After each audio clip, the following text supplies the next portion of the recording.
We have a parent object for our environment details now. That's obj_par_environment. And our player object can now check for these and decide not to move through them with collision, which is great. So now it's time to go ahead and make more objects. We have trees, fences, all that kind of stuff.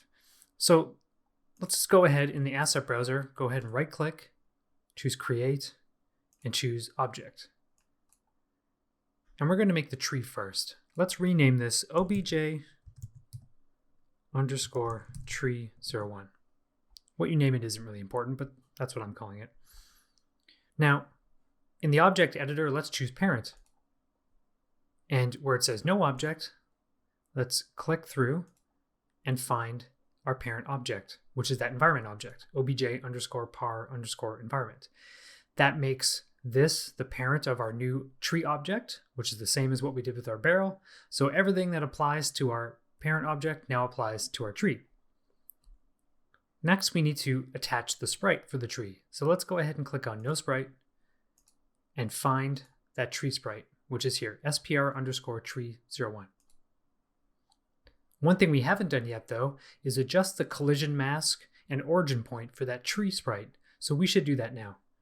I'm going to go to my asset browser, open up my sprites group, find that tree sprite, which is right here, and double click to open it. And just like we did with the barrel, we're just going to make those two adjustments very quickly. My origin point is right up here, so I'm going to click and drag that down to the base of the tree. And then I'm going to click where it says collision mask and start editing that. One note too, if you are editing your collision mask, your origin point might be hard to select, but it's right there. It's just sort of hidden by the gray box. So I'm going to choose manual under mode, and under type, once again, I'm going to choose ellipse. And I'm just going to drag a nice tidy circle around the base of the tree. Again, if you don't like it, you can always change it later. You can also just move the whole mask around by grabbing it like that. That seems pretty good. And with that done, I'll close the sprite and our tree object is ready. With our tree done, we can go ahead and create all the other objects we need. Now, here's a tip. If you don't want to go through that entire process over again, you can just duplicate an object you already have and only change what matters. So I'm just going to grab this tree object we made, and just to stay organized, I'm going to drag it up here into the objects group. I'm going to right click on that tree object and choose duplicate. You can also see that you can use Control D or Command D on a Mac. It will make a duplicate of that object, and I'm going to call this one Rock01.